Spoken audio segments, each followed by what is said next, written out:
Pour ceux qui avaient un statut ou des relations, les maisons privées offraient des alternatives aux tavernes publiques. Les marchands ayant des relations de guilde séjournaient souvent chez d'autres membres de la guilde lorsqu'ils voyageaient, tandis que les nobles pouvaient s'attendre à l'hospitalité d'autres maisons aristocratiques. Des lettres d'introduction facilitaient ces arrangements, permettant aux voyageurs de contourner entièrement les tavernes dans certains cas. S'ils étaient contraints de séjourner dans un établissement incertain, les voyageurs expérimentés employaient diverses précautions. Celles-ci comprenaient le blocage des portes avec des meubles, le fait de dormir tout habillé avec les objets de valeur dissimulés en dessous, ou de se relayer pour veiller toute la nuit. Un marchand allemand particulièrement prudent en 1432 a décrit voyager avec un petit chien entraîné à aboyer sur quiconque s'approchait pendant son sommeil, un système d'alarme médiéval précoce. La transformation de la taverne. La taverne médiévale n'a pas disparu du jour au lendemain. Au lieu de cela, elle s'est progressivement transformée à travers une série de changements sociaux, économiques et réglementaires qui ont commencé à la fin de la période médiévale et se sont accélérés pendant la Renaissance et le début de l'ère moderne. L'introduction du houblon a révolutionné le brassage au 15e et 16e siècle. Alors que la bière médiévale traditionnelle se gâtait rapidement, la bière houblonnée restait buvable beaucoup plus longtemps. Cette innovation a permis une production et une distribution à plus grande échelle, transformant l'industrie des brasseuses locales, produisant de petits lots en opérations commerciales, pouvant approvisionner plusieurs établissements. En 1500, des brasseries spécialisées émergeaient à travers l'Europe, séparant pour la première fois le brassage du service dans de nombreuses régions. L'architecture et l'agencement ont considérablement évolué à mesure que les tavernes se transformaient en public houses du début de l'ère moderne. La salle commune traditionnelle, avec un foyer central, a cédé la place à des espaces plus compartimentés, avec des salles séparées pour différentes activités ou classes sociales. Les cheminées ont remplacé les feux ouverts, améliorant considérablement la qualité de l'air. Les fenêtres se sont agrandies, apportant plus de lumière naturelle à mesure que le verre devenait plus abordable. Les normes d'hygiène se sont améliorées grâce à la réglementation et à l'évolution des attentes culturelles. Au milieu du 16e siècle, de nombreuses villes européennes avaient promulgué des ordonnances exigeant que les taverniers nettoient régulièrement leurs locaux. Les infâmes joncs de sol, traditionnellement laissés inchangés pendant des mois, ont été progressivement remplacés par des planchers en bois qui pouvaient être lavés. Une réglementation de Bristol exigeait que les sols des tavernes soient lavés chaque semaine et spécifiait qu'aucun établissement ne devait permettre que des déchets humains restent à la vue des clients. Un progrès basique, mais significatif. Le service de restauration est devenu plus formalisé et réglementé. La pratique médiévale de servir tout ce qui était disponible dans une marmite commune a évolué vers des menus fixes avec des offres standardisées. Les autorités sanitaires ont commencé à inspecter la nourriture plus régulièrement, en particulier dans les grandes villes. Une ordonnance a établi le premier système d'inspection alimentaire systématique, avec des fonctionnaires nommés autorisés à détruire la viande impropre à la consommation chrétienne trouvée dans les tavernes et les rôtisseries. Les récipients à boire ont connu leur propre révolution. Les coupes communes en bois ou en terre cuite des tavernes médiévales ont progressivement cédé la place à des récipients en verre individuels. Bien que chers au début, les verres à boire sont devenus de plus en plus courants tout au long du 16e siècle. Ils ont non seulement amélioré l'expérience de consommation, mais ont également rendu plus difficile de dissimuler la saleté ou des boissons de mauvaise qualité. Un inventaire d'une taverne prospère répertorie 4 douzaines de verres à boire pour la salle commune, un signe de l'évolution des normes. La réalité des tavernes médiévales. Voulez-vous savoir à quoi ressemblait une véritable taverne médiévale? Oubliez les versions douillettes et fantastiques. Imaginez entrer dans une pièce sombre et enfumée, où chaque sens est immédiatement agressé. Ce n'était pas de simples lieux de boisson. C'était le centre brut et non filtré de la vie sociale médiévale, où l'histoire se déroulait à chaque chope levée. Dès l'instant où vous pénétriez dans une véritable taverne médiévale, vos sens étaient immédiatement mis à l'épreuve. D'abord vient l'odeur. Un cocktail âcre de corps non lavés, de bière renversée, imprégnée dans les planchers en bois depuis des décennies, et quelque chose de vaguement pourri que vous ne pouvez pas tout à fait identifier. Le sol sous vos pieds, collant. Très collant. Des joncs étaient éparpillés sur le sol pour absorber les déversements, la boue et le vomi. Ceux-ci n'étaient pas changés assez souvent. Dans les établissements plus fréquentés, le sol pouvait gicler à chaque pas. Une version médiévale du son surround. Les véritables tavernes médiévales présentaient des planches grossièrement taillées, équilibrées sur des tonneaux, des tabourets à 3 pieds bancals qui se renversaient lorsque les clients devenaient trop turbulents, et un éclairage si faible que vous pouviez à peine voir ce que vous touchiez. De nombreuses tavernes maintenaient intentionnellement un éclairage médiocre. Cela rendait les boissons plus claires et cachait les taches douteuses sur les murs. Les tavernes médiévales étaient bruyantes. Pas de musique de fond pour couvrir les conversations signifiait que tout le monde criait pour se faire entendre. Une bande son typique d'une soirée comprenait des marchandages animés sur les prix, des ballades d'ivrognes chantées faux et le fracas occasionnel de meubles brisés lors d'une bagarre. Architecture et mobilier. L'agencement architectural était généralement simple, mais variait selon la région. La plupart se composaient d'une pièce principale, avec un foyer central, la fumée s'échappant par un trou dans le toit de chaume, ce qui créait sa propre atmosphère unique de brume perpétuelle. Les tavernes des grandes villes pouvaient avoir 2 étages, boissons et socialisation en bas, dortoirs en haut. Ces dortoirs n'étaient généralement qu'une grande pièce où les voyageurs dormaient côte à côte sur des matelas de paille. Le mobilier était minimaliste et conçu pour résister aux abus. Les tables n'étaient souvent que des planches posées sur des tréteaux afin de pouvoir être rapidement déplacées ou démontées lorsque des bagarres éclataient. Des bancs fournissaient la plupart des sièges, les tabourets étant réservés aux habitués ou à ceux qui étaient prêts à payer un supplément. Les décorations étaient pratiquement inexistantes. Peut-être une peinture grossière de l'animal ou du symbole éponyme de la taverne au-dessus de la porte. Les fenêtres étaient petites, si elles existaient, et souvent couvertes de papier huilé ou de fine peau d'animal au lieu de verre. Cela signifiait que l'intérieur était sombre, même pendant la journée. La nuit, des chandelles de suif ou des veilleuses fournissaient un éclairage maigre, leur lumière fumante et grasse projetant de longues ombres et ajoutant à la brume. Le bar lui-même n'était pas le comptoir en bois poli que nous connaissons aujourd'hui.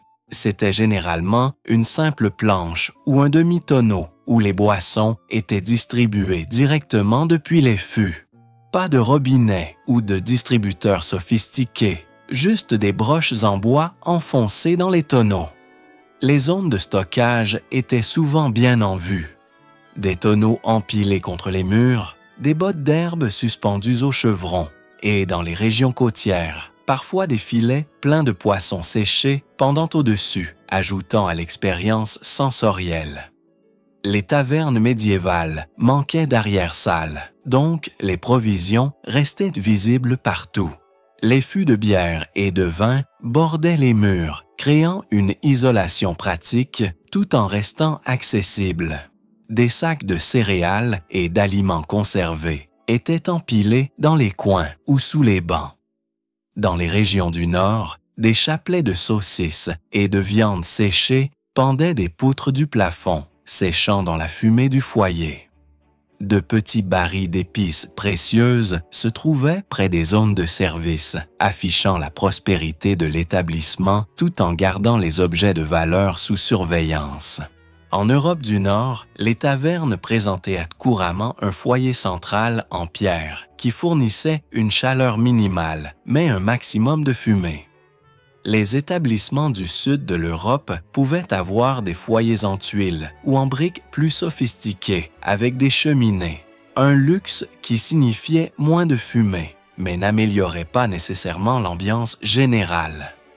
Trouver l'entrée d'une taverne médiévale n'était pas difficile. Un poteau s'étendant du bâtiment avec une enseigne distinctive facilitait l'identification, même pour les analphabètes. Les noms de tavernes courants incluaient l'ours noir, le lion rouge ou simplement l'image d'une couronne, représentant la permission royale d'opérer. Et il y avait un avantage inattendu aux espaces confinés, la chaleur. En hiver, une taverne bondée de corps était l'un des rares endroits vraiment chauds qu'un roturier pouvait trouver. La chaleur de dizaines de personnes pressées les unes contre les autres pouvait augmenter considérablement la température, ce qui ne faisait qu'améliorer l'arôme unique de la taverne. La clientèle variait. Pourtant, malgré ces conditions peu luxueuses, les tavernes médiévales restaient essentielles pour les gens. On pourrait penser que les tavernes médiévales n'étaient que pour les paysans fuyant leurs dures vies, mais la vérité est bien plus colorée. Ces établissements attiraient une foule étonnamment diversifiée de tous les niveaux de la société. Les ouvriers constituaient une bonne partie de la clientèle. Après de longues journées dans les champs ou les ateliers, beaucoup s'arrêtaient pour boire un verre avant de rentrer chez eux. Pour certains, la taverne offrait la seule chaleur qu'ils ressentiraient de toute la journée pendant les mois d'hiver. Les ouvriers agricoles, les apprentis forgerons et d'autres travailleurs dépensaient souvent le peu de pièces qu'ils avaient en bière plutôt qu'en améliorant leurs conditions de vie.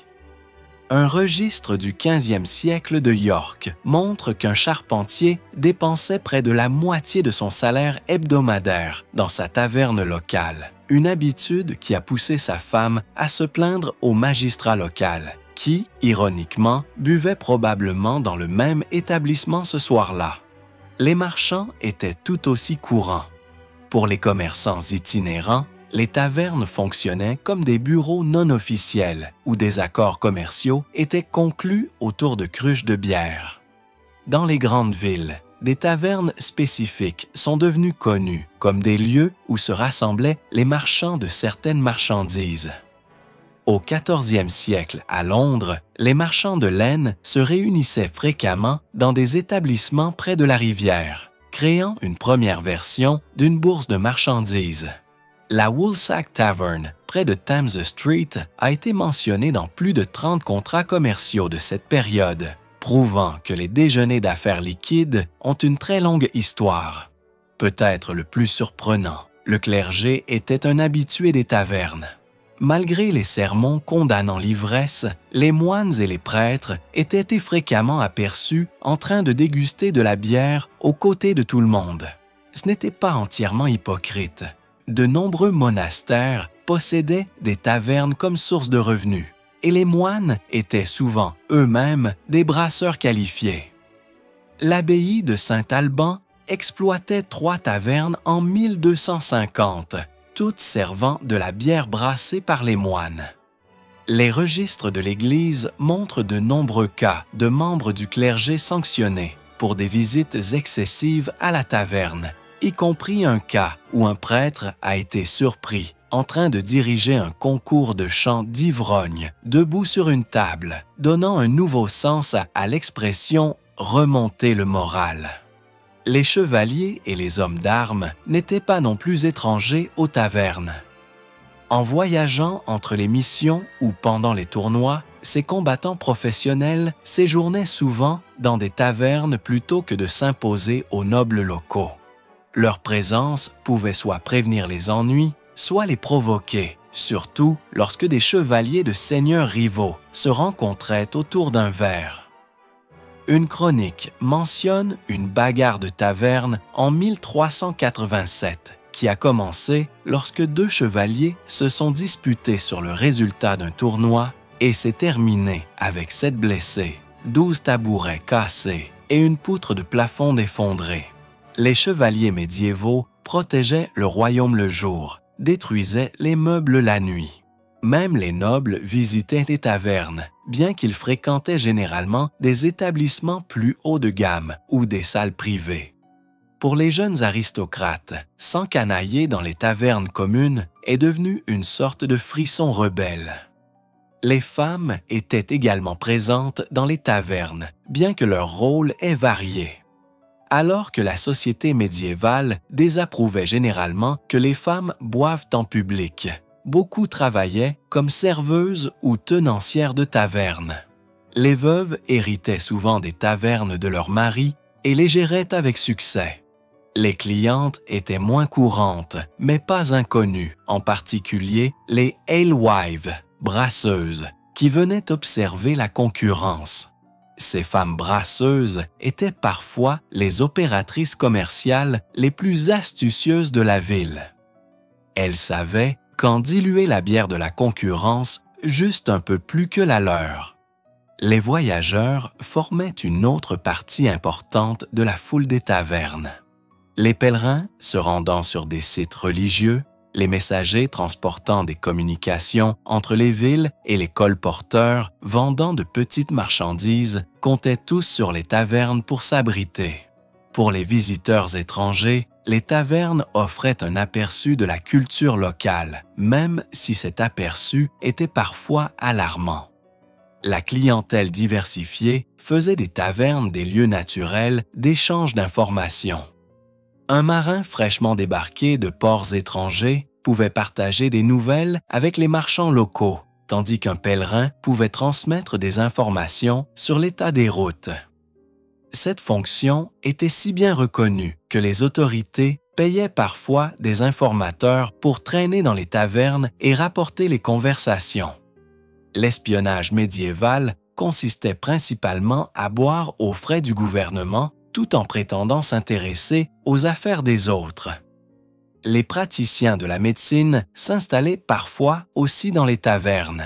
Les barbiers chirurgiens pouvaient offrir leurs services aux clients, effectuant des opérations mineures après que le patient ait eu assez de courage liquide. La taverne était l'anesthésie originale, ce qui en faisait le seul endroit où une autre tournée pouvait réellement être une prescription médicale. Les clients de taverne les plus intéressants étaient peut-être ceux qui se situaient à cheval sur les classes sociales.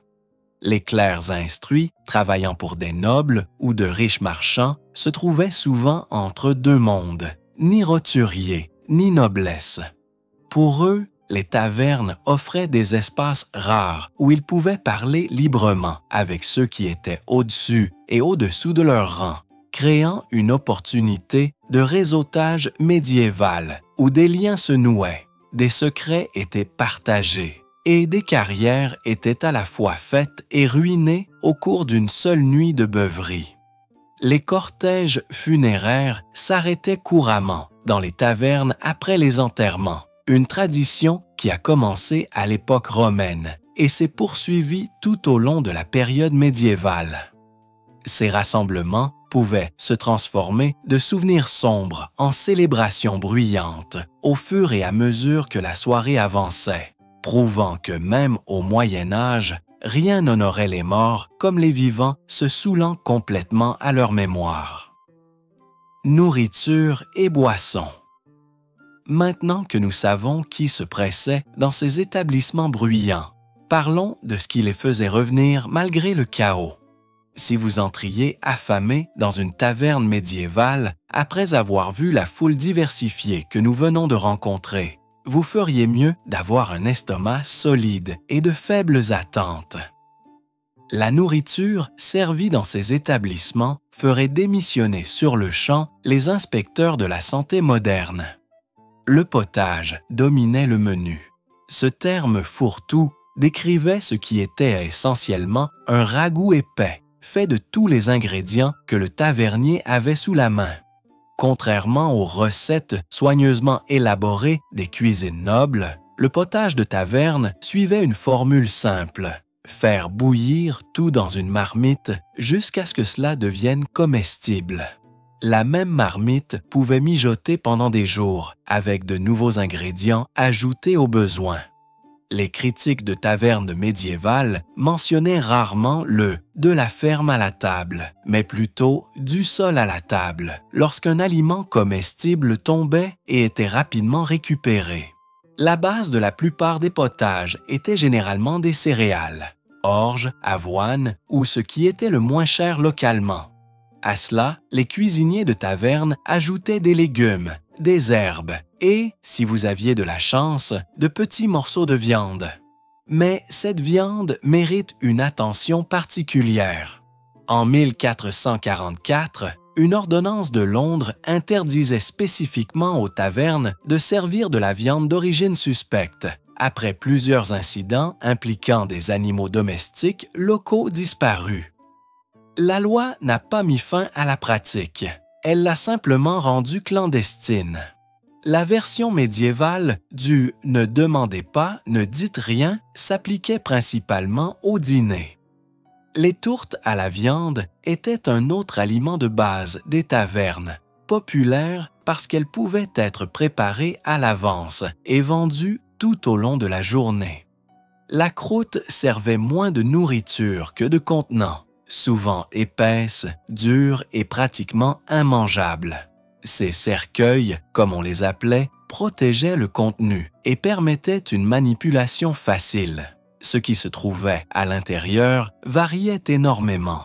Une bonne taverne pouvait utiliser du mouton ou du bœuf frais, tandis qu'un établissement moins scrupuleux pouvait servir. La viande mystère originale n'était pas un mystère à cause des épices de secrète. C'était un mystère parce que personne ne pouvait identifier de quel animal elle provenait. La fraîcheur n'était pas une préoccupation première. Sans réfrigération, les méthodes de conservation comprenaient un salage abondant, le fumage ou le saumurage. Les saveurs fortes de ces techniques de conservation avaient un effet secondaire pratique. Elles masquaient le goût de la viande qui avait commencé à tourner. Les épices n'étaient pas seulement des articles de luxe, elles étaient des outils pratiques pour rendre la nourriture douteuse acceptable. Les épices des tavernes médiévales n'étaient pas là pour rehausser la saveur, elles étaient là pour lui faire la guerre. Le pain figurait en bonne place dans les tavernes médiévales, bien qu'il ne s'agisse pas des pains moelleux et légers que nous apprécions aujourd'hui. Le pain de taverne était généralement dense, foncé et souvent vieux de plusieurs jours. Le pain frais était un luxe et les tavernes servaient les options les moins chères. Le pain vraiment rassis trouvait une nouvelle vie en tant que tranchoir, des assiettes de pain plat qui absorbaient les sauces et les jus pendant un repas. Après utilisation, ces tranchoirs détrempés n'étaient pas gaspillés. Ils étaient collectés et donnés aux pauvres ou aux animaux. Les tavernes médiévales ont inventé l'assiette comestible des siècles avant les restaurants écologiques, bien que la durabilité ne soit pas exactement le but. La frugalité l'était. Une taverne utilisait environ 200 tranchoirs par jour, nourrissant les restes à un éleveur de porc local qui payait une petite somme pour ce privilège.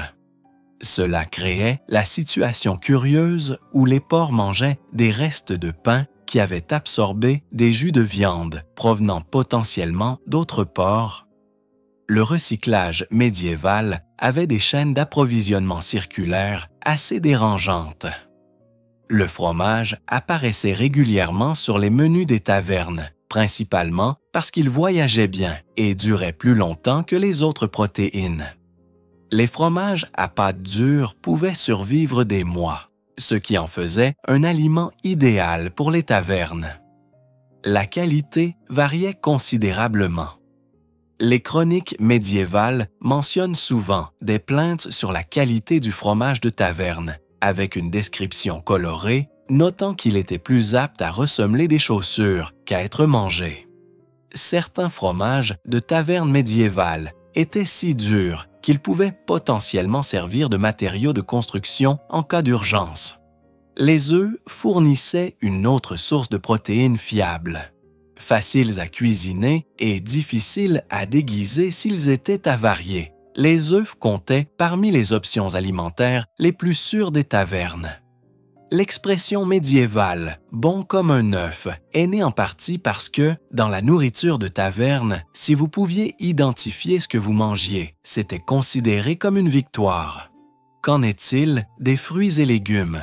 Ils apparaissaient de façon saisonnière et étaient généralement cuits plutôt que servis frais. Les fruits et légumes crus étaient considérés avec méfiance à l'époque médiévale. Beaucoup croyaient qu'ils causaient des maladies, ironiquement à l'opposé de notre compréhension moderne. Les pommes, les poires et les légumes racines, comme les navets et les carottes, pouvaient être cuits en potage ou servis chauds avec des épices. Mange tes légumes n'était pas un conseil parental à l'époque médiévale, c'était plutôt un défi. Pour les voyageurs ayant de l'argent à dépenser, certaines tavernes plus haut de gamme offraient des plats plus ambitieux. Gibier à plumes, poissons et même des mets importés pouvaient apparaître lors d'occasions spéciales. Les tavernes médiévales ont inventé l'expérience culinaire haut de gamme où la taille de la portion est inversement proportionnelle au prix. Les portions étaient généralement plus petites que les attentes modernes. Les gens du Moyen Âge prenaient généralement 2 repas par jour et les portions substantielles en taverne n'étaient pas la norme, sauf si vous payez grassement. Fait intéressant, les taverniers reconnaissaient le lien entre la consommation de nourriture et les ventes de boissons. Les aliments plus salés encourageaient à boire davantage. Une taverne astucieuse offrait gratuitement des noix salées ou du pain spécifiquement pour stimuler les achats de bière. Le modèle commercial du premier gratuit a des racines très anciennes dans la culture des tavernes. En parlant de boissons, bien que la bière et la cervoise dominent, les tavernes médiévales servaient d'autres breuvages selon l'endroit et la clientèle. Le vin apparaissait dans les tavernes de toute l'Europe, bien que la qualité varie considérablement. L'hydromel ou miel fermenté était disponible dans certaines régions, ainsi que le cidre dans les zones pomicoles. L'eau était rarement proposée comme boisson. Les conseils médicaux de l'époque mettaient en garde contre la consommation d'eau, la considérant potentiellement dangereuse. Ce n'était pas entièrement faux. L'eau non traitée transportait souvent des maladies. Le processus de brassage de la bière tuait les bactéries nocives, la rendant véritablement plus sûre que l'eau dans de nombreux cas. La plupart des bières de taverne étaient brassées localement, souvent par le tavernier ou les brasseuses voisines. Ce n'étaient mais pas les boissons claires et gazeuses que nous appelons bière aujourd'hui. La bière médiévale était trouble, plate et avait une teneur en alcool nettement inférieure à celle des bières cétars modernes. Elle était également destinée à être consommée rapidement. Sans conservation adéquate, la bière se gâtait en quelques jours. Boire frais n'était pas un slogan marketing, c'était un avertissement sanitaire. Diluer les boissons était si courant que des lois spécifiaient des peines maximales pour les taverniers pris en flagrant délit. À Londres, les récidivistes pouvaient être placés au pilori, un dispositif de contrainte publique où ils étaient bombardés de nourriture pourrie et d'injures. Malgré la punition, la dilution des boissons restait une pratique courante. Les taverniers médiévaux ont inventé l'art subtil de paraître innocents tout en versant de la bière d'une main et de l'eau de l'autre. Divertissement et désordre. Avec de la nourriture et des boissons d'une qualité si douteuse remplissant les ventres médiévaux, que faisaient les gens pour se distraire de ce qu'ils consommaient? Malgré la nourriture douteuse que nous venons d'explorer, les tavernes médiévales restaient bondées, nuit après nuit. Pourquoi? Parce qu'elles offraient quelque chose dont les gens avaient désespérément besoin, du divertissement. Pour une population travaillant de l'aube au crépuscule, les tavernes offraient de rares occasions de s'amuser, de jouer et de socialiser, bien que ces activités prennent souvent des formes bruyantes et parfois dangereuses. Les jeux d'argent figuraient en tête du menu des divertissements dans toute taverne digne de ce nom. Les jeux de dés régnaient en maître, avec des variantes jouées dans toute l'Europe. Les fouilles archéologiques ont mis au jour des dés dans pratiquement toutes les villes médiévales, beaucoup étant suspectement pipés pour favoriser la maison. Le jeu de dés le plus populaire, le hasard, exigeait que les joueurs parient sur le résultat d'un lancer, l'ancêtre médiéval du craps moderne.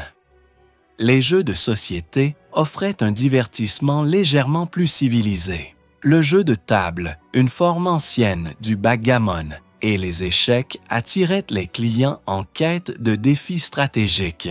Ces jeux impliquaient souvent des paris, les joueurs habiles complétant leurs revenus en plumant les nouveaux venus. Tous les divertissements de taverne n'impliquaient pas de jeux structurés. Des concours impromptus de force ou d'endurance attiraient des paris enthousiastes. Qui pouvait soulever le tonneau le plus lourd, retenir sa respiration le plus longtemps, boire le plus de bière sans s'évanouir? Ces compétitions spontanées créaient un divertissement instantané et des opportunités de jeu. La musique et la narration offraient un amusement plus raffiné. Les ménestrels errants gagnaient leur nourriture et leur logement en interprétant des chansons populaires. Les tavernes avec des spectacles musicaux réguliers attiraient de grandes foules, ce qui a conduit certains établissements à engager des musiciens en permanence. Les conteurs professionnels pratiquaient leur art dans les tavernes de toute l'Europe. Ces artistes se spécialisaient dans les légendes locales, les récits épiques et les nouvelles de plus en plus exagérées de terres lointaines. Les meilleurs conteurs commandaient le silence même dans les établissements les plus bruyants. La danse éclatait occasionnellement, surtout pendant les festivals ou les célébrations. Contrairement aux danses formelles des cours nobles, la danse de taverne était énergique, improvisée et souvent suggestive. Les autorités ecclésiastiques ont condamné à plusieurs reprises ces mouvements lascifs, ce qui n'a fait qu'accroître leur popularité. Et oui, certaines tavernes offraient de la compagnie aux voyageurs solitaires. Bien que la prostitution pure et simple soit techniquement illégale dans la plupart de l'Europe médiévale, de nombreuses de tavernes employaient des femmes qui fournissaient divers degrés de compagnie pour le bon prix. Les autorités fermaient largement les yeux sur cette pratique tant qu'elle ne créait pas de troubles publics. Avec toute cette boisson, ces jeux d'argent et ces divertissements tapageurs, les bagarres étaient inévitables. Les rixes de taverne se produisaient avec une telle régularité qu'elles ont créé leur propre vocabulaire. Être pot-shot signifiait se faire fracasser un récipient à boire sur la tête. Se faire bencher impliquait d'être frappé avec un banc en bois. Ces combats restaient d'un rarement entre les participants originaux, s'étendant souvent pour engloutir des sections entières de la taverne. Les armes de choix dans les combats de taverne étaient tout ce qui tombait sous la main. Chope, tabouret, pieds de table ou ustensiles de cuisine. Les armes sérieuses, comme les couteaux ou les épées, étaient généralement interdites à l'intérieur des tavernes, bien que l'application de cette règle varie considérablement. Règles et applications. Avec tout ce chaos se produisant chaque nuit dans ces établissements, quelqu'un devait maintenir l'ordre, ou du moins essayer. Avec toute l'agitation dont nous venons d'être témoins, vous pourriez vous demander, les tavernes médiévales avaient-elles des règles? Étonnamment, oui, et beaucoup. Les autorités médiévales étaient obsédées par le contrôle de ces établissements, créant un patchwork fascinant de réglementations qui n'étaient, au mieux, que mollement appliquées. Les couvre-feux figuraient en tête de liste des restrictions des tavernes. la plupart des villes exigeaient que les tavernes ferment à une heure précise, généralement signalée par une cloche d'église. À Londres, la redoutée cloche du couvre-feu sonnait à 21 heures en été et à 20 heures en hiver, moment auquel les taverniers étaient censés faire sortir tout le monde. Est-ce que cela se produisait réellement? Des limites de consommation existaient en théorie. Plusieurs rois anglais ont tenté de restreindre la quantité de bière qu'une seule personne pouvait acheter en une seule fois. Un roi célèbre a décrété qu'aucune taverne ne devait servir plus d'un penny de bière à une seule personne, une règle si largement moquée que des chansons de taverne ont été écrites à ce sujet. La solution pratique. Les clients se déplaçaient simplement entre plusieurs tavernes une fois leur limite atteinte. Les interdictions d'armes se sont avérées plus faciles à appliquer. La plupart des villes interdisaient de porter des épées, des poignards ou d'autres armes sérieuses à l'intérieur des tavernes. Les clients devaient généralement les remettre à la porte où elles étaient stockées jusqu'à leur départ. Cela n'empêchait pas la violence, cela la déclassait simplement de potentiellement mortelle à simplement blessante. Le contrôle des prix tentait de maintenir les tavernes abordables tout en empêchant la spéculation. Les prix de la bière étaient réglementés dans de nombreuses villes européennes, avec des goûteurs de bière officiels nommés pour tester la qualité et faire respecter des prix équitables. Ces fonctionnaires avaient le travail enviable de visiter régulièrement les tavernes pour goûter leurs produits. La méthode de test était particulièrement inhabituelle. Ils versaient de la bière sur un banc en bois et s'asseyaient dessus en portant des culottes de cuir. Si les culottes collaient au banc lorsqu'ils se levaient, la bière était jugée trop sucrée et donc coupée à l'eau. De nombreuses villes ont mis en place un système de licence rudimentaire. En Angleterre, les taverniers affichaient un halsteak, un poteau avec un buisson attaché à l'extérieur de leur établissement pour indiquer la permission officielle d'opérer. Les tavernes sans licence faisaient face à des amendes, mais prospéraient néanmoins, surtout dans les zones où l'application était laxiste. L'équivalent médiéval des videurs existait, connus sous divers noms comme ruffians, strongarmes ou gardes de taverne. Ces individus étaient engagés spécifiquement pour s'occuper des fauteurs de troubles. Contrairement aux videurs modernes qui pourraient poliment vous escorter dehors, ces exécuteurs médiévaux utilisaient des méthodes directes. Les punitions pour avoir enfreint les lois de la taverne allaient des amendes à l'humiliation publique. Les récidivistes pouvaient se retrouver au carcan ou au pilori, où leurs concitoyens pouvaient exprimer leur désapprobation par des légumes pourris et des injures. Certaines villes avaient des punitions spéciales, juste pour les délits liés aux tavernes. À Bristol, les ivrognes perturbateurs étaient forcés de porter un manteau d'ivrogne, un lourd tonneau avec des trous pour la tête et les bras, tout en étant promenés en ville. Méthode de paiement. Avec toutes ces lois tentant de maintenir l'ordre, comment les taverniers médiévaux géraient-ils réellement leurs affaires et réalisaient-ils un profit? Cela soulève une question intéressante.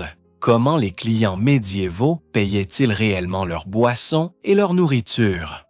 La réponse implique bien plus que de simples pièces de monnaie.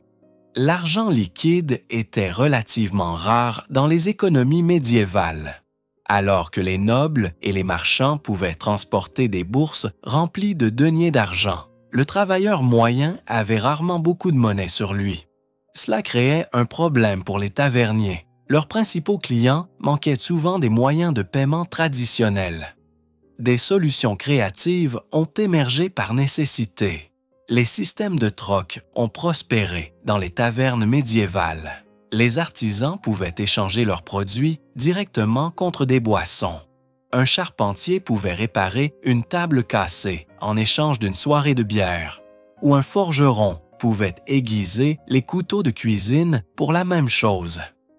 Il existe des archives de tavernes qui, sur une période de 3 mois, ont accepté des paiements sous forme de chaussures, de gants, de tissus, d'œufs, de poulets et même d'une chèvre vivante. Le système de l'ardoise existait, mais fonctionnait différemment de la version actuelle. Au lieu d'écrire ce que les clients commandaient, de nombreux taverniers utilisaient un système de comptage physique. Une méthode populaire impliquait un bâton entaillé appelé bâton de taille, qui était fendu dans le sens de la longueur. Le tavernier gardait une moitié, tandis que le client gardait l'autre. Lors de la commande de boissons, des encoches étaient taillées dans les 2 pièces assemblées, créant des enregistrements correspondants qui ne pouvaient être modifiés sans être détectés. Ces bâtons de taille servaient de dettes juridiquement contraignantes, les cartes de crédit primitives de l'Angleterre médiévale. Pour les clients réguliers, les taverniers accordaient souvent un crédit basé uniquement sur la réputation et le statut communautaire. Cela créait de sérieux problèmes lorsque les clients ne pouvaient ou ne voulaient pas payer leurs dettes accumulées.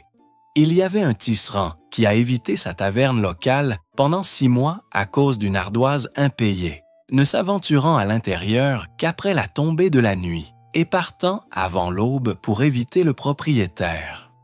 Les paiements en garantie étaient fréquents.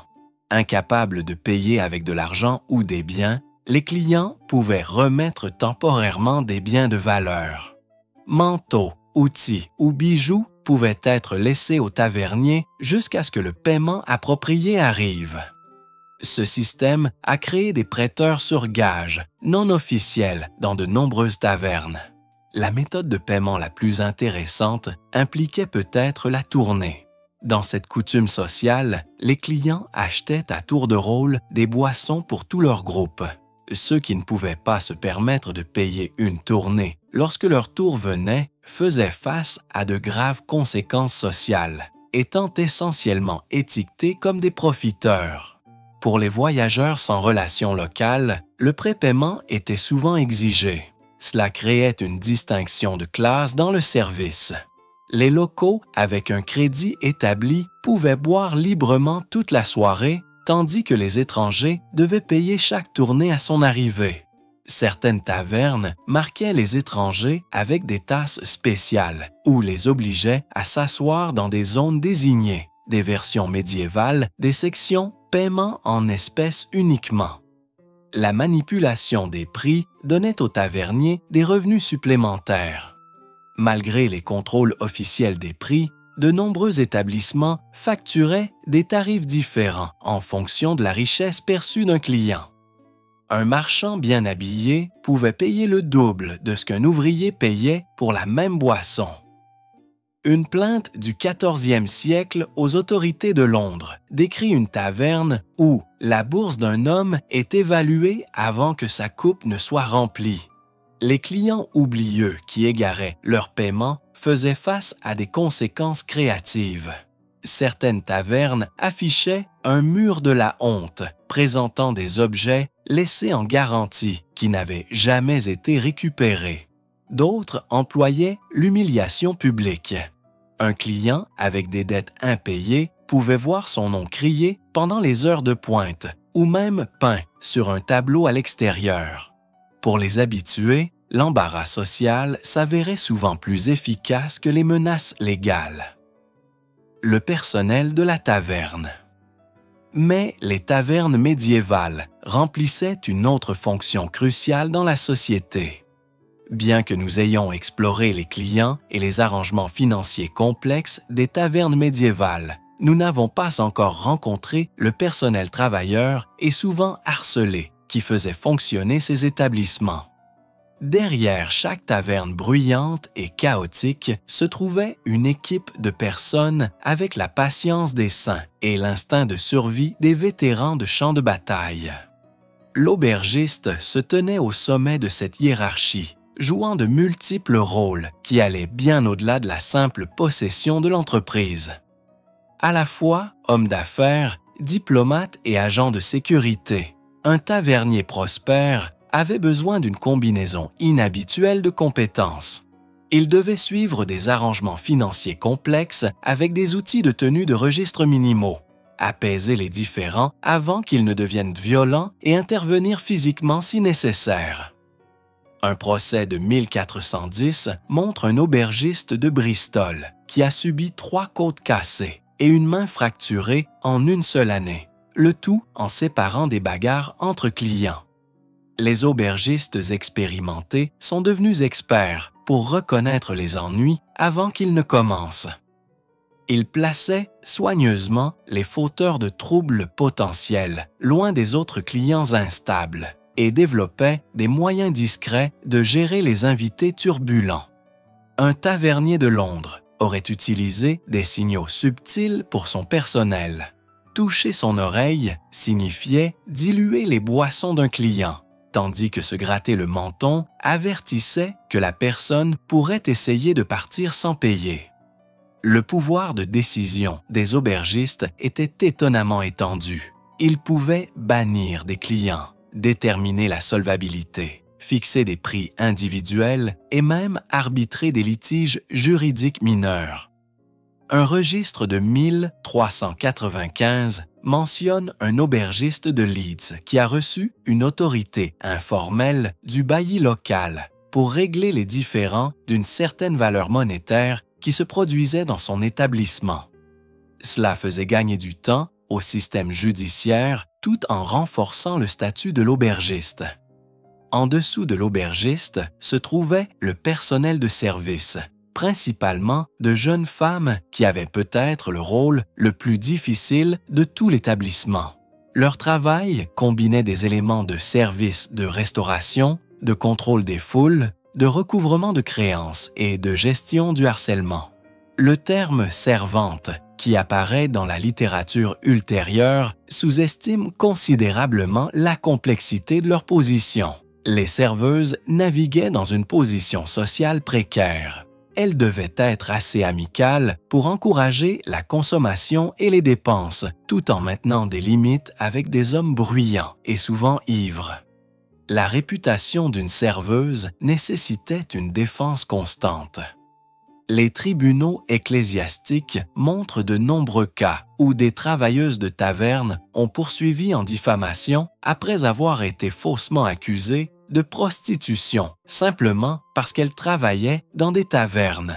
Ces femmes ont développé des compétences mémorielles impressionnantes par nécessité. Sans commandes écrites, une bonne serveuse pouvait se souvenir de dizaines de demandes de boissons, de qui avait payé, de qui avait une ardoise et de quel client avait un historique de comportement problématique. Elles avaient également besoin d'une force physique considérable. Une pleine cruche de bière pouvait peser plusieurs kilos et les serveuses pouvaient transporter plusieurs cruches à la fois à travers des salles bondées pendant des heures. Le paiement du personnel de service variait considérablement. Certains recevaient de petits salaires, d'autres travaillaient principalement pour des pourboires, tandis que certains étaient principalement rémunérés par le gîte et le couvert. Un contrat de travail de 1402 montre qu'une serveuse recevrait 2 deniers par jour, un repas et un logement dans la chambre mansardée, avec d'autres serviteurs, à peine de quoi survivre, ce qui explique pourquoi beaucoup complétaient leurs revenus en vendant de petits objets d'artisanat ou en offrant des services comme la réparation de vêtements pendant les périodes plus calmes. Le personnel de cuisine opérait dans l'environnement peut-être le plus difficile de tous. Les cuisines des tavernes médiévales étaient des endroits chauds, enfumés et dangereux, où les brûlures et les blessures se produisaient régulièrement. Travailler avec des outils primitifs sur des feux ouverts, tout en préparant de la nourriture pour des dizaines de clients impatients, créait une pression incroyable. Les travailleurs de la cuisine ont développé une efficacité remarquable malgré ces conditions. La créativité définissait la cuisine de taverne. Le personnel de cuisine devait transformer tous les ingrédients disponibles, souvent de qualité douteuse ou proche de la péremption, en quelque chose que les clients consommeraient volontiers. Cela nécessitait une connaissance des techniques de conservation, des épices pour masquer les mauvais goûts et des méthodes de présentation pour rendre les ingrédients humbles plus appétissants. Une liste de cuisine de taverne mentionne des poudres d'épices pour améliorer la viande ayant dépassé sa fraîcheur, comme un article de fourniture standard. La relation entre le personnel de cuisine et les serveurs devenait souvent tendue pendant les périodes de pointe. Une plainte survivante d'une taverne londonienne du 15e siècle décrit une dispute animée où un cuisinier a menacé une serveuse avec une louche pour l'avoir pressée de terminer les commandes. Pourtant, ces équipes devaient travailler en étroite collaboration, surtout lorsqu'il s'agissait de traiter les plaintes des clients concernant la qualité de la nourriture ou la lenteur du service.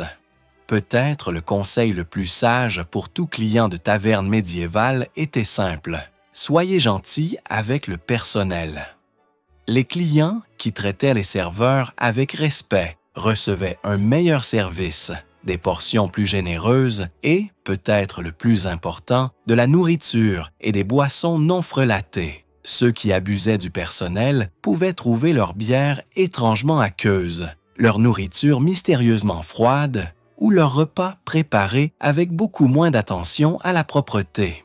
Les récits médiévaux mentionnent fréquemment le personnel de taverne se vengeant discrètement des clients impolis. Un client particulièrement odieux qui s'était moqué de l'apparence d'une serveuse a reçu de la bière du fond du tonneau, là où la lie et la souris morte occasionnelle se déposaient.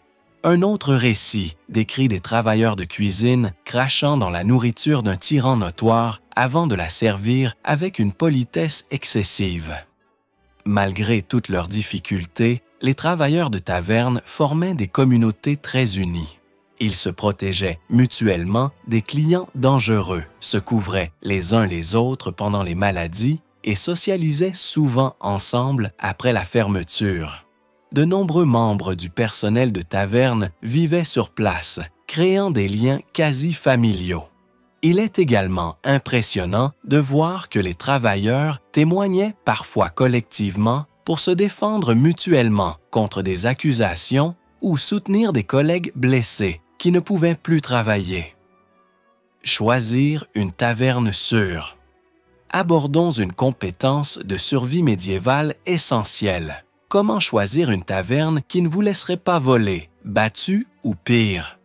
Pour les voyageurs en territoire inconnu, cette décision pouvait littéralement faire la différence entre la vie et la mort. La méthode la plus fiable pour trouver un hébergement sûr était de demander des recommandations. Les marchands, les pèlerins et autres voyageurs fréquents développèrent des réseaux pour partager des informations sur les tavernes le long des routes communes. Il existe une liste fascinante d'établissements acceptables dans 12 villes différentes, accompagnée d'avertissements sur les endroits à éviter. À côté d'une taverne à Bristol, le marchand a simplement noté « 3 marchands ont disparu ici l'été dernier, à éviter à tout prix ». L'apparence extérieure offrait des indices importants sur le caractère d'une taverne. Des enseignes bien entretenues, des entrées propres et des portes robustes indiquaient généralement des établissements respectables. Inversement, un bâtiment penché avec des fenêtres cassées et des taches suspectes à l'extérieur était exactement ce qu'il semblait être, des ennuis. Certaines tavernes dangereuses maintenaient intentionnellement des extérieurs en mauvais état pour décourager les voyageurs riches, préférant attirer une clientèle peu susceptible d'être regrettée si elle disparaissait. La présence de femmes et de citadins respectables offrait un indicateur de sécurité fiable. Si les artisans locaux amenaient leurs femmes dans une taverne, celles-ci maintenaient probablement des normes de base de décorum et de sécurité. Les établissements exclusivement masculins avec des clients furtifs qui évitaient le contact visuel représentaient un risque important. Le niveau sonore et le type de bruit en disaient long sur le caractère d'une taverne. Une conversation modérée, entrecoupée de rires occasionnels, suggérait un établissement normal. Un silence complet ou des cris excessifs servaient tous deux de signes avant-coureurs. La qualité de la bière de la taverne reflétait souvent la fiabilité générale de l'établissement. Les tavernes respectables servaient une boisson raisonnablement bonne car elles attachaient de l'importance à leur réputation et à la fidélité de leurs clients. Les endroits servant une bière manifestement gâtée ou fortement coupée à l'eau lésinaient probablement sur d'autres aspects importants, comme la sécurité de base. Les écuries fournissaient un autre indice crucial. Pour les voyageurs avec des chevaux, l'état de l'écurie d'une taverne en révélait souvent plus que le bâtiment principal. Des écuries bien entretenues avec des portes sécurisées suggéraient que l'établissement attachait de l'importance à la protection des biens des clients. Des signes de sang sur le sol des écuries ou des dispositifs de contrainte inhabituels sur les portes des stalles pouvaient indiquer que les chevaux disparaissaient aussi fréquemment que les voyageurs. Différentes régions ont développé des styles de tavernes distinctifs qui influençaient les considérations de sécurité. Les tavernes anglaises présentaient généralement des salles communes ouvertes où la plupart des clients restaient visibles les uns des autres, ce qui était généralement plus sûr que le modèle de salle privée courant dans certaines parties de la France et de l'Allemagne, où les voyageurs pouvaient se retrouver isolés et vulnérables. Les établissements scandinaves construisaient souvent les dortoirs dans des bâtiments séparés des espaces de boissons, créant des risques de sécurité supplémentaires lors des déplacements entre les structures après la tombée de la nuit. Les tavernes de ville offraient généralement un plus grand anonymat, mais attiraient également plus d'éléments criminels. Les établissements de village offraient moins d'intimité, mais bénéficiaient de communautés très unies où les étrangers étaient instantanément reconnaissables. Les tavernes côtières, près des ports, ont développé des réputations particulièrement dangereuses, car elles attiraient des marins et des commerçants de passage qui pouvaient disparaître en mer après avoir commis des crimes.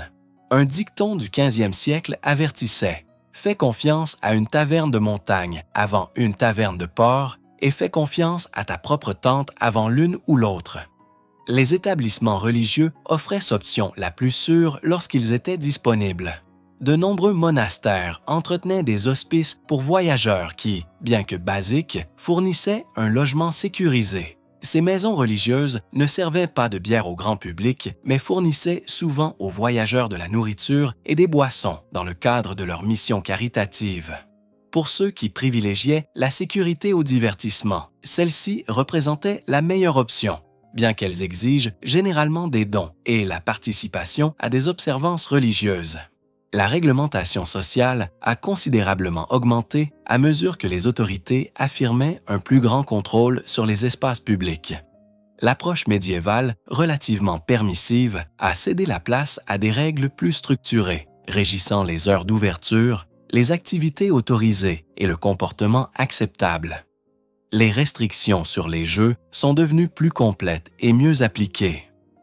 Une proclamation de 1598 à Édimbourg limitait les jeux de dés et de cartes à des heures spécifiques et les interdisait entièrement pendant les fêtes religieuses, les archives suggérant que ces règles étaient réellement appliquées, contrairement à leurs prédécesseurs médiévaux.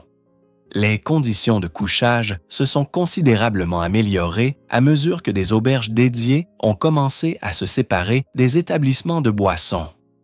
Alors que les tavernes médiévales offraient souvent des arrangements de couchage hasardeux, des auberges construites à cet effet, avec des chambres privées ou semi-privées, ont émergé comme des entreprises distinctes. Au début du XVIIe siècle, des distinctions claires existaient entre les débits de boissons et les maisons d'hébergement dans la plupart des villes européennes. La clientèle elle-même a changé au fil du temps à mesure que les cafés dédiés ont émergé au XVIIe siècle, attirant les marchands et les professionnels pour des discussions d'affaires. Les tavernes traditionnelles servaient de plus en plus une population plus restreinte. Le remarquable mélange social des tavernes médiévales a progressivement cédé la place à des établissements plus stratifiés par classe. Différents types de débits de boissons servaient différentes classes sociales, des élégants bars à vin pour les riches aux simples alehouse pour les ouvriers. Les systèmes de licence sont devenus plus complets et efficaces. Alors que les autorités médiévales tentaient de réglementer les tavernes, les gouvernements du début de l'ère moderne ont créé des systèmes plus robustes. La loi sur les licences de 1552 en Angleterre a représenté un tournant, exigeant que tous les vendeurs de bière obtiennent une permission formelle des juges locaux et établissant des normes de fonctionnement. Des systèmes similaires se sont répandus à travers l'Europe, plaçant les établissements auparavant non réglementés sous surveillance officielle. La spécialisation a créé des catégories distinctes de débit de boissons. La taverne médiévale fourre-tout a évolué en entreprise spécialisée, les alehouses servant principalement de la bière, les tavernes offrant du vin et une nourriture plus substantielle, et les inns, auberges, fournissant un hébergement avec un service de repas complet. Cette spécialisation reflétait le contrôle croissant du gouvernement et la sophistication des consommateurs. Un guide de Londres de 1633 répertorie ces catégories distinctes et conseille les voyageurs sur le type qui convient le mieux à différents besoins. L'héritage durable. La fonction sociale que ces établissements servent, cependant, reste étonnamment constante à travers les siècles. Regardez autour de n'importe quel pub animé un vendredi soir et vous repérerez des comportements qui mettraient un habitué de taverne médiévale à l'aise. Malgré tous nos progrès technologiques et notre évolution sociale, les débits de boissons restent remarquablement constants dans leurs fonctions humaines de base. L'ADN de ces tavernes médiévales chaotiques et malodorantes survit de manière surprenante. Prenez le concept du siège habituel, cette règle non écrite selon laquelle certains clients ont une propriété non officielle de place spécifique. Cette tradition remonte directement à l'époque médiévale, où les archives judiciaires montrent de véritables combats physiques pour des positions de banc préférées. Un différend de taverne a éclaté lorsqu'un nouveau venu s'est assis dans le coin de Thomas le boulanger, où il a reposé son derrière ces 12 dernières années. Les clients de bars territoriaux d'aujourd'hui pourraient utiliser des regards noirs plutôt que des poings, mais la psychologie reste identique. Le rituel de la tournée commune pratiqué dans les pubs du monde entier est une pure tradition médiévale. La pratique d'acheter à tour de rôle des boissons pour un groupe entier a commencé comme une solution pratique dans une économie à court de pièces. Elle a évolué en une coutume sociale puissante qui révélait le caractère et établissait le statut communautaire. Les clients modernes, qui disparaissent commodément avant leur tour de payer, font face aux mêmes sanctions sociales que leurs homologues médiévaux, juste sans le carcan et le pilori par la suite. Les ardoises de bar elles-mêmes perpétuent les arrangements économiques médiévaux, alors que les systèmes informatisés d'aujourd'hui ont remplacé les bâtons de taille entaillée. Le concept fondamental reste inchangé. Un crédit basé sur la confiance accordée aux clients réguliers. Même le compagnon inévitable de l'ardoise, la dette impayée, continue une grande tradition médiévale. Une enquête de 2018 a révélé que 30% des adultes britanniques avaient au moins une fois oublié de régler une ardoise de bar, une statistique qui ne surprendrait absolument aucun tavernier médiéval. L'acte physique de lever son verre pour porter un toast est directement lié aux coutumes de boissons médiévales. Les buveurs du début du Moyen Âge partageaient des récipients communs, le lever rituel reconnaissant la confiance mutuelle. En cas de suspicion d'empoisonnement ou de falsification, les buveurs entrechoquaient leur coupe avec force, faisant gicler du liquide entre les récipients pour démontrer que les boissons étaient pures. Le tintement de verre plus doux d'aujourd'hui maintient ce symbolisme, même si la plupart des buveurs modernes n'ont aucune idée qu'ils exécutent un rituel médiéval de détection de poison. Notre tendance à discuter de sujets sensibles autour d'un verre perpétue la fonction historique des tavernes en tant que lieu d'échange d'informations. Tout comme les tavernes médiévales abritaient les réseaux d'information et de ragots cruciaux de l'époque, les bars modernes restent des lieux où les secrets professionnels, les événements communautaires et les confessions personnelles circulent plus librement. L'expression « les murs ont des oreilles » pourrait s'appliquer aussi bien aux débits de boissons médiévaux que modernes. Même les jeux à boire maintiennent une lignée médiévale. Bien que le beer pong soit relativement nouveau, la consommation compétitive elle-même remonte directement aux tavernes médiévales. Les archives décrivent des concours de boissons médiévaux élaborés avec des règles et des gages établis. Il y avait un jeu appelé les vertus cardinales. exigeant que les participants boivent des quantités croissantes tout en récitant des passages religieux de plus en plus longs, les perdants payant la tournée suivante. Peut-être le plus fondamentalement, nous avons hérité de la fonction sociale centrale de la taverne, créer un troisième lieu, qui n'est ni la maison ni le lieu de travail. Les communautés médiévales se rassemblaient dans les tavernes pour célébrer les récoltes, commémorer les naissances, pleurer les morts et marquer les fêtes. Ces établissements fournissaient un terrain neutre où les frontières sociales se relâchaient et les liens communautaires se renforçaient. Le pub de quartier d'aujourd'hui remplit toujours cette fonction essentielle, créant des espaces où des personnes diverses se connectent autour du simple plaisir de boissons partagées. L'héritage le plus durable de la taverne médiévale pourrait être son langage.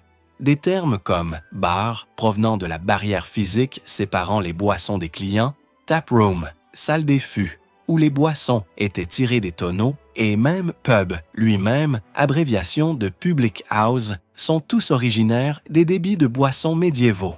Lorsque vous commandez une tournée ou payez votre ardoise, vous utilisez un vocabulaire développé lorsque chevaliers et paysans se tenaient de côte à côte à des comptoirs en bois brut.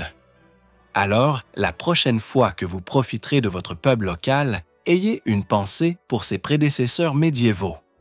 Les traditions auxquelles vous participez ont survécu à des siècles de changement social, précisément parce qu'elles satisfont quelque chose de fondamental dans la nature humaine, notre besoin d'échapper occasionnellement aux pressions quotidiennes en compagnie d'autres personnes, de préférence avec quelque chose d'enivrant à la main.